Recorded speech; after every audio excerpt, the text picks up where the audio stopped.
Hey guys, Robert Ham here with Robert Ham Photography. Today we're looking at the LG V20 and we're going to figure out if this is the right phone for me. And I've got to tell you, I'm not quite sure of that yet. There's a few things I want to let you know right out of the box. There's plenty of unboxings. I don't care about that. You can find that from anybody right out of the box. Oh, look at that. Nice, you can tell, nice and shiny. Right out of the box, for some reason, I saw a rainbow on the white during the setup screen. And what I'm talking about, maybe I can kind of get it there. You can kind of see some of it right there. See that? Okay. That's caused just by the pixels, the pixel pitch and how the pixels are and how light hits the pixels and goes away. Another way to look at it again is to actually take this and you can see this is a circular polarizer. Okay. Now this is extreme because this has about 2 exposure values worth of light stopping ability. Your glasses don't. See, I wear Ray-Bans and Oakleys. I like Oakleys too, don't get me wrong. Oakleys are beautiful. But I like these Ray-Bans, and they have transition lenses in there, and they're polarized. Not bad, right? So I can go outside and just have nice contrast and see things in the sun. I like nice glasses. But because they're polarized, when I look at a bright screen that's white, got a lot of white on it with this phone, and I'm turning my head like I was twisting the polarizer, I can see a little shimmering of rainbow colors. Okay, now that's not something I notice so much or at all ever actually on any Super AMOLED screen. Probably has a lot to do with the display technology. In fact, I don't even think I can notice it on the screen right here just looking. However, it's something my first impression, taking the phone out, looking at it, picked it up, felt great, turned it on, and what did I see? Rainbows. Now, for those of you that don't wear glasses and do wear sunglasses, think about your polarizing glasses. Okay, if you've got a pair of polarizing sunglasses, polarizing the light just helps you see better contrast and not see so many reflections. When I do that, when I look at it here, once again, polarizing, you know, I see that, I see that little rainbow that pops up. I don't see that on the Super AMOLED screen panels from Samsung. And that's fine. And I'm not even talking about the color representation here is very nice. It's definitely a lot cooler. The Samsung panel is definitely a lot warmer. Your eyes adjust to that very quickly and very easily, so you only really tell the difference side by side. The Samsung panel definitely seems to have deeper blacks and better contrast ratio just out of my eyes. And I know you can go find all the specs that you want, but I'm telling you, my first impressions out of the box. Second thing was, see, I need a replacement for the Note 7, not because I actually want to get rid of the Note 7. I might just keep it, but it will never ever have another hardware update, and it won't have any trade-in value, and I can't travel with it. Well, can't travel on a plane with it, at least right now. So those are reasons I need to return the Note 7. The Note 7 is by far my favorite Android device that I've ever used. It blended the best of the Galaxy S7 Edge with the S Pen, which I use a lot because I sign contracts. And what better way to sign a contract than on your phone or something like that? Heck, I use the Surface because of the pen as well. Excellent device right there.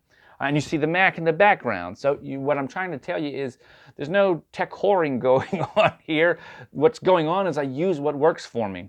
And so, yeah, another thing I want to talk about that I was excited about was being able to use the phone as a great camera for these videos that I produce for you. You see, I shoot weddings all the time with the XT1, X Pro 1, X100S. That's my series. I shoot film.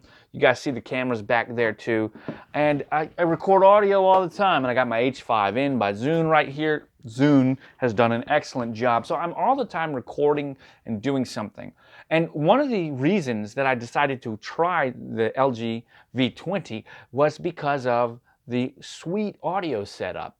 But I found a problem. I ran into a don't. And so far, my initial impressions of this are a lot of don'ts. Don't do this, don't do that, don't do this. And let me explain. I'm going to open up the camera app so that you can see. We are going to come right over here and go on to the manual mode, okay? And on that manual mode, I have the screen turned down way far. That's a reflection, okay? I got the screen turned down. And what I want you to see right here more than anything else is the hi-fi audio. So this is the rear-facing camera. You can see my fingers moving back there. That's great. And with the rear-facing camera, I have access to all of the cool stuff that I would want with audio. So maybe I could ditch the lavalier when I'm in my office and actually record directly onto the phone. That would be great. Watch this though. They played a little trick on us. Don't get to use it. You don't get to use that when you're here on the front-facing camera. You switch back to the manual mode, and it automatically switches back to the rear-facing camera. So you don't get access to any of this sweet audio wizardry that the LG V20's got going on when you're using the front-facing camera. And that's what I use. When I make videos for you guys watching, I'm using the front-facing camera. This is on my Samsung Galaxy Note 7 right now, front-facing camera. Now, I haven't gotten into image quality tests right now. I'll leave that for later because it's just not time to make any judgments about image quality. But the reality is, what's the advantage that I have right now? Some may say you have a wide angle setting.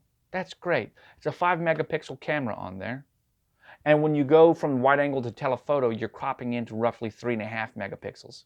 No go, dude. You're losing resolution. There's a serious don't right now. Don't do that. Don't do that if I want to put anything nice on YouTube for you guys to see in relatively nice quality. You know, and I know that you're looking at this mainly on mobile screens. 85% of the people that watch my videos are watching from mobile. So imagine what happens when we take a 3.5 megabyte file or resolution, even smaller because we're zoomed in right there, and then we blow it up to a computer monitor size or laptop screen size. Man, I don't want you guys to see that kind of stuff. So I don't know if this will be able to produce the type of imagery that I want it to. But nice, there's my guitar right there. A couple of them on the walls. That's funny. So these are just some casual observations that I've made right now. The first one, very simply, the colors, the pitch of the pixels, pulling it out, me seeing that little rainbow because my glasses are polarized, right? And then noticing that there is a difference in, you lose a lot of the image brightness and everything when you're looking at it. You know, you got to be dead on. Your viewing angles are not as generous as they are on the Samsung Note 7 or S7 Edge. None of those in and of themselves are deal breakers. Maybe not for you, maybe not for me. I don't know yet. But I know that it's something that really bugs me right off the bat. Another thing is, I tried to put a video live on YouTube for you. Like live, right now, this is me talking to you from the V20, another don't. So there's no way from the camera app to use a live broadcast. Of course, you can live broadcast on YouTube using the YouTube app, sure. But I like the fact that Samsung's got that built in for me. Live broadcast is right there. I turn it on, push the button, done. It's that simple. And I'm sure it's that simple with the YouTube app. But when you talk about integration and things like that and things that make my life simple, that's something that makes my life simple. And that's another don't. I don't have it right there. So, guys, I'm Robert Ham with RobertHamPhotography.com. Catch me over on Twitter at RobHamPhoto. You can find me on both Facebook and YouTube at /RobertHamPhotography. Don't forget to win my camera. It's not this camera. It's one of those cameras up there. It's the Olympus 35 RC, giving it away live on YouTube November 20th, 6 p.m. Eastern Standard Time. Check in with me, and you could win. Go follow me and like on all my social media feeds. The more you follow, like, and subscribe, the more entries you get. Someone is going to win it, and it might as well be you. And as always, keep shooting, my friends.